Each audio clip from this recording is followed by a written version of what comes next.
Hello, Winter Warriors. I am your host, Haley Shanley, and you're listening to the GPSV podcast. When in doubt, throttle it out.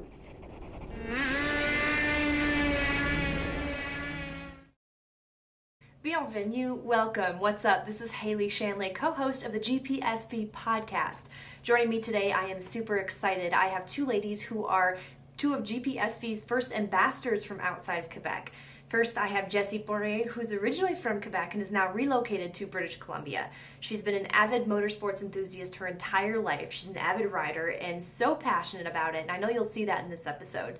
She's one of the hosts at Spark TV and one of the leaders at Braap Babes. Also joining me is Shier. Riley, who is originally from Toronto, has relocated to Whistler, and she has recently made the transition from snowboards to snowmobiles. So I'm super excited to chat with both of these ladies. Check it out. Jessy, you are in British Columbia. How's the snow out there? Have you been able to ride? Yes, we are very lucky this season because it looks like we're the only ones in Canada that got that much snow, so that's very nice. And yeah, snow conditions have been really good up the mountains, definitely low down in the valley, but yeah, looking good and pretty white out there. Awesome. What about you, Riley? Oh yeah, it's been pretty great. We've had a stellar season this year for sure. Nice deep days. Good deal. Now, are you in British Columbia also, or are you in Toronto? No, I'm in BC, originally from Toronto. Gotcha. Good deal. Well, yeah, I'm excited to talk with you both about GPSV, kind of your careers and what you've been up to recently. So both of you are, of course, GPSV ambassadors. So Jessy, let me ask you first. I just want to start out talking about your journey. So tell me, where did it all begin for you? Oof, that's hard to say where it exactly began, but I'd say with passion. Definitely. I'm a very passionate person, and since I was just a little kid, every time I would like get into something or like even just learn about something new that I thought was cool, I would just like go for it and try to do it as best as I can for as long as I could. And it kind of got carried on my entire life. So going from like snowboarding to hockey to karate, motocross racing, ATV racing as well. Snowboarding actually brought me to BC. I was a slopestyle competitor and was hoping to become a professional at some point. But once I moved here and learned about snowmobile access, snowboarding a little better, that was what I wanted to do. But then blew my knee, started only snowmobiling, not bringing my snowboard anymore. And I actually got my first sponsor, like official sponsor, because of my dog, Sequoia. That's awesome. It sounds like you've had your hands in a lot. Now, I know you said you're not riding or not snowboarding anymore. Do you still get to race ATVs or motocross? Yes, I'm planning on racing motocross again after like 13, almost 14 years off. I might start racing dirt bikes again this summer for the enduro circuit here in BC. Wow, that is awesome. What do you ride? I have a 250 RX from Honda, CRF RX. And yeah, it's been very good to me, very good bike. I acquired it last summer, and it was very, very awesome to get back at it with Riley, actually, and a bunch of other girls up here. No way. That is so cool. I'm just getting back into riding this year too. I got myself a YZ 125 and just been riding some woods around here and some motocross here and there. But that's awesome. I'm glad to hear you guys Oh, are both that's getting into awesome it. too. Those little like 125 are such fun bikes to start on. Mhm. Yes. So much fun. They're fun machines, that's for sure. Now, Riley, your turn. Tell us, where did things all begin for you? I know she had mentioned that, of course, snowmobiles, but snowboarding too, I believe, is part of your background. Yeah, Jessy, I can tell why we're friends. I feel like we kind of have the same thing going on. Snowboarding was definitely, my go-getter sport. I loved the progression, and I also competed, but in border cross. I wasn't a very competitive person, but I did like learning a lot. So I think when I originally jumped on a snowmobile, it was like starting fresh all over again, and just that learning process and just progressing every single day. That's kind of what I got addicted to. That's so cool. A life of adventure. And it sounds like there's no shortage of adventure up in British Columbia. So I am so jealous. I've never actually been. It's kind of a bucket list place. I know I need to check off my list. Well, for both of you both, what makes riding in the sea to sky corridor so special? I'll let Riley start with that one. Definitely the accessibility. Like it's right at your either backyard for Jessy or like right at our front yard for me. Like it's so close, it's so easy. Like 15 minutes, you're at so many different zones. It just makes life so easy, and yeah, and every zone is different, so it's pretty sweet. Yeah, pretty much the same. The accessibility, the views, and most likely the people. Like it's incredible how such a good pool of ladies are here living in the sea to sky. I honestly was not really hanging out with girls before I moved here. I would always hang out with the boys because I was trying to keep up with them and kind of challenge myself. But once I got here, I've met so many awesome, very talented women. It's insane. And I think that's what makes it very special for us here in the Sea to Sky as well. Absolutely, for sure. That's cool. No, I can kind of relate to the same in a way. I'm just like working in motorsports, you work around guys, and that's just like all your friends are dudes. But it's just kind of been like getting back into motorsports, like myself as a participant, that is where I've had more girlfriends than ever, just throughout the riding community. So that's so cool. Let me ask you both, because you're so active in not just snowmobiles, but snowboards and just, everything across the landscape of action sports. So do you both come from families that are immersed in action sports? I definitely did come from a family of like motorsports enthusiasts. My dad and brother, I've always been into anything with engines, from like building little like go-karts when we were kids, rebuilding my brother rebuilt our own sled engine when he was 12. So that's where I came from. But then after high school, I definitely had like a huge break from all that until I moved here in BC and had enough money saved for new toys. Gotcha, you're right on. For me, it was like I came from a hunting and fishing family and like a skiing family. So no, we didn't really have motorsports, but we did have a farm, and there was like a little dirt bike there that my brother had. So I remember the first time I actually tried it, I was in my snowboard boots, just came off the hill. I think that was my first problem. And just whiskey throttled the shit out of it. And off I go into the bushes, down the bank. And I was like, nope, never again. So, here we are, 20 years later. You had to get that good whiskey throttle, that first one, out of your system. Yes, it's a rite of passage. Yeah, I had the exact same story. That's awesome. That's amazing. So funny. I can relate, that's for sure. Now, to both of you, what advice do you have for women interested in sledding who don't have any previous experience? Overcoming your fears is the biggest challenge. Some point I feel like you just got to tell yourself like F it and try it. Yeah, and I think to add on to that, it's also finding a group that you feel good with.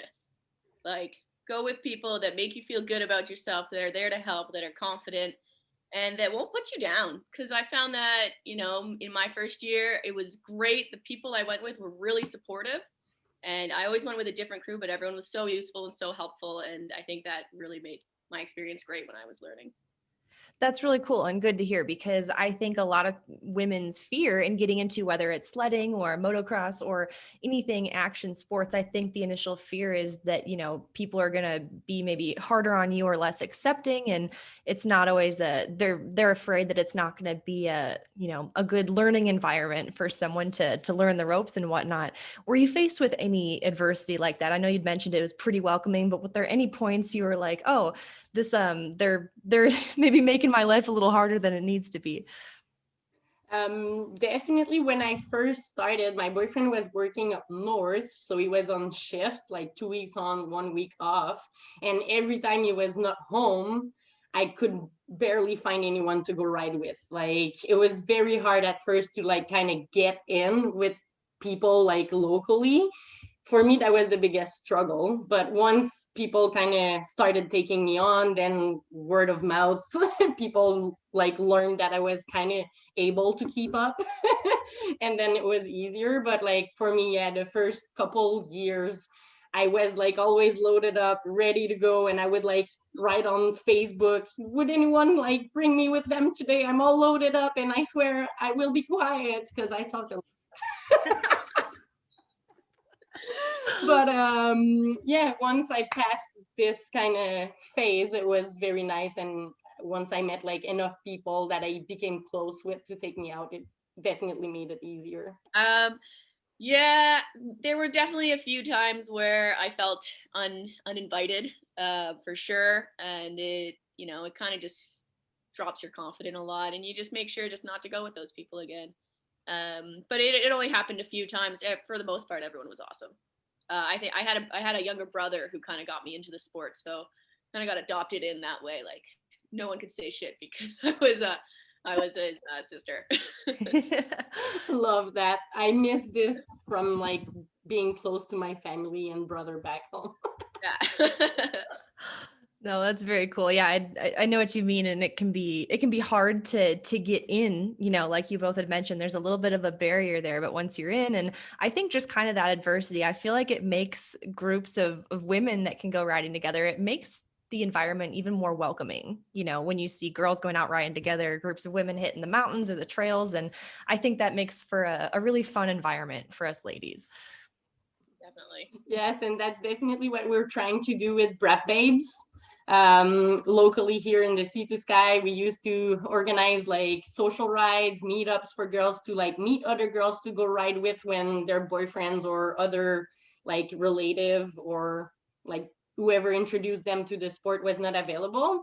And that worked very well for a few seasons, but now with COVID, it was a little harder. So we kind of redirected our business this year. But yeah, groups like this all across Canada are on right now. And I think it kind of started here, which is very cool. Yeah. That's how I met all my girlfriends. Like, honestly, like that's how we're all friends now today, isn't it, Jessy? Yes. I've met Riley at a Braap Babes meetup, as well as Jack and Katrina and a bunch of like other girls that we are like all very good friends now, even go on like ladies dates now. So it's very, very nice to have like had that opportunity to meet like a bunch of other girls that live close by who we can connect with and go ride with. I love that. That makes my heart so happy. So I know you mentioned Braap Babes, and that was going to be one of my next questions. So I understand it's this online community, but tell us more about Braap Babes and where did it begin? Braap Babes began with Angelisa Edwards, a local friend here that lives in Whistler. Basically, Angie and I met at an avalanche course in 2016, I want to say, 15 maybe. Might have been 15, but like, yeah, a little while ago. And we were both talking about like how hard it was to get out riding when we're boyfriends, husbands, or other relatives were not around. And Angelisa had briefly mentioned at that time that she was thinking about organizing a group where we could have those ladies ride happening, but nothing more than this. And a couple years after that, she came to me and she was like, you remember that idea? Like, I'm ready to do it now. Are you in or are you out? And I was like, I'm in for sure, baby. And that's how it kind of started. She did a very good job at getting sponsors and stuff like this, so we could give a bunch of money to charity while organizing those rides. And yeah, it was very fulfilling, like in both like personal level and riding level, because I could find other girls to go ride with, which made me have more seat time, yada yada. But yeah, that's pretty much how it started, with just an idea, and then we made shit happen. I love that. So we'll I want to make sure we include this in the podcast. So can you tell the viewers and listeners where can they go to find Braap Babes on the social medias and online? There's Braap Babes _official on Instagram. www.braapbabes.com. That's our online store. If you want to support us, the best way to do it is to buy a t-shirt, a hat, or even a pair of joggers. And also, like, on social media, Facebook and Instagram, we always like share everything about everyone or anything that we find interested. So if you want to tag us, chances are we'll share whatever you're up to. And we also have a magazine now. So yeah, hit us up if you have something you would like to share with other girls. We can probably feature it in the magazine. Man, that is so cool. I appreciate you sharing that with us. I'm excited to check it out. Thank you very much for bringing it up. Now I want to shift gears and talk to you both about GPSV. Of course, it is so unfortunate it's not happening this year. I am heartbroken. But Jessy, you grew up attending GPSV growing up in Quebec. So can you share with us a little bit of that experience, those early days at the event? I think the first time I ever attended a GPSV event, I must have been 8 or 9 years old. It was basically right after my family made the switch, the move from Gaspésie to center of Quebec, like 45 minutes from Valcourt. So yeah, my dad's cousin was participating into the event, and we just showed up to encourage him, and then everything like was so busy. Like as a kid, I was just like immersed into like everything that was going on, all these people, the music, and like everybody was like super cold cheering on the side of the fences, which was like super fun. And the hot chocolate and poutine as well. Oh my goodness. Yes. It was my first time at Valcourt last year. And that was the one thing that stood out to me. Like there was so much that stood out to me because in the States, there is nothing like that as far as an all-encompassing snowmobile, snow bike, ice oval event. But the food, oh my goodness, you do it so right in Quebec. Thank you. But yeah, like the entire event was just like very fun and entertaining, and we went for a couple more after that. Like I cannot say I went to every single event since I was 8, but I definitely attended a few. And it's always kind of been in the back of my mind to eventually try something like this. And this year was supposed to be the year, but yeah, unfortunately, it's not going to happen. But that's only to come back better prepared next year for the 40th edition.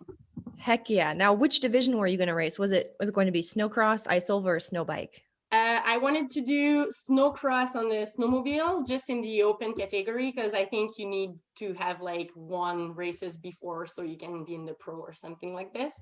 And I would have loved to find a quad to do the flat track on ice, but like I said, like this year it's not going to happen, so it gives me more time to get better prepared next year and maybe be able to enter more categories. We'll see.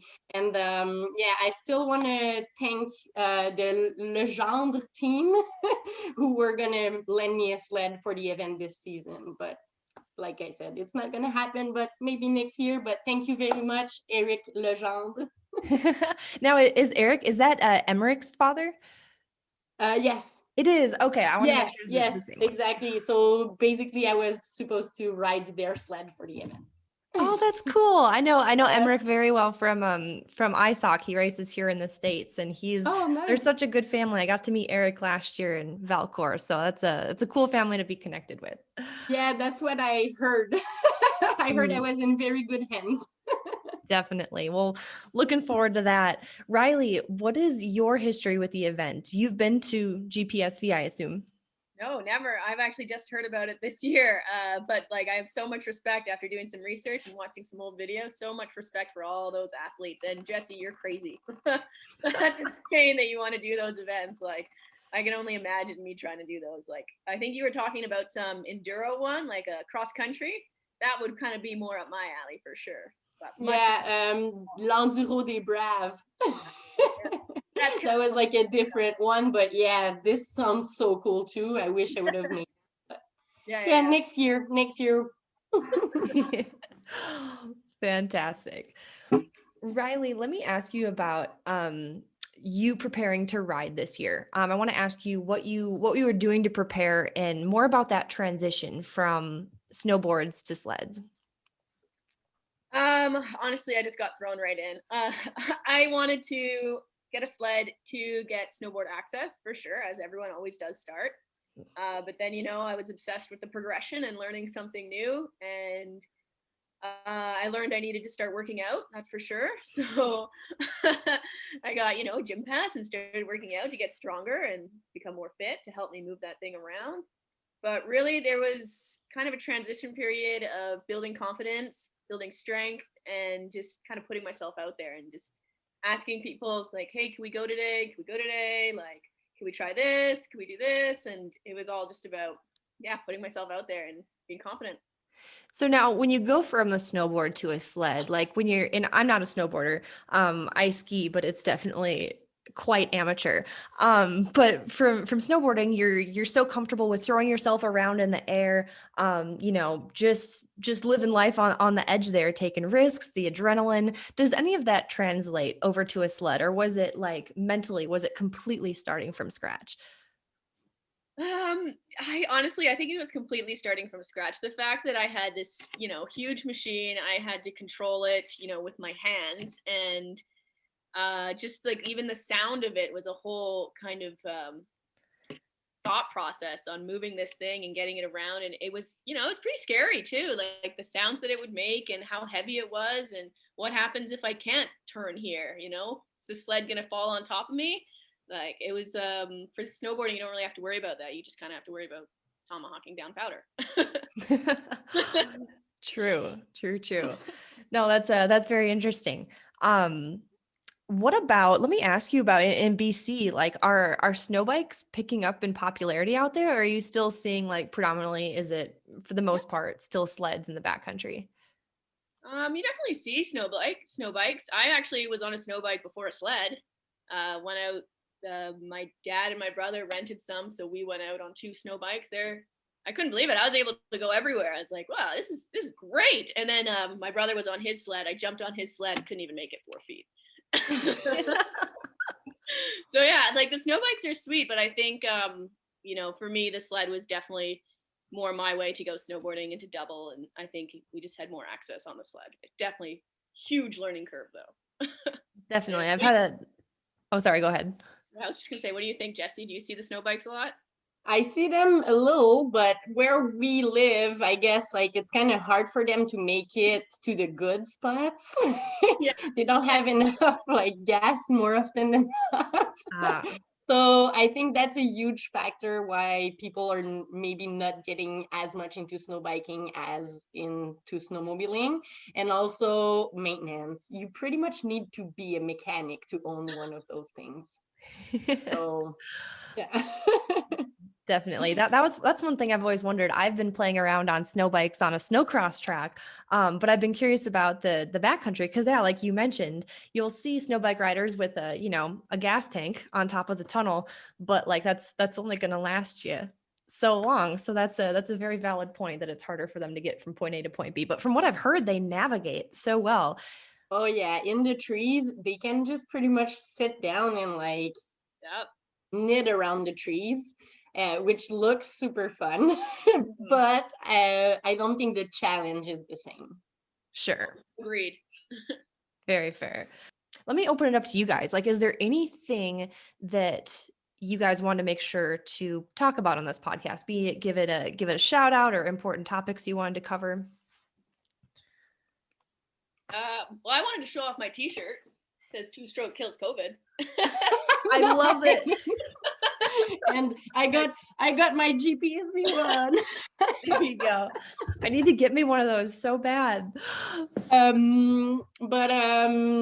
maybe I would just like to thank all of my supporters this season. First off, qu'elle America was providing me with pretty much full-time work. And that's what I pay my gas with. And there's also Revolution Power Sports here in Whistler and Kimpex Inc. That have been pretty much paying me this season to ride. So thank you very much, guys. Much appreciated. And I would not be where I am without you. What about you, Riley? Yeah, I guess I want to thank 509. They recently reached out and gave me a sweet sponsorship deal. So I just got my first package yesterday, which is very And I'm exciting. so proud of you. So yeah, that's like kind of big news for me, I guess. Like very exciting, and I just want to thank them for the support and looking forward to working with them.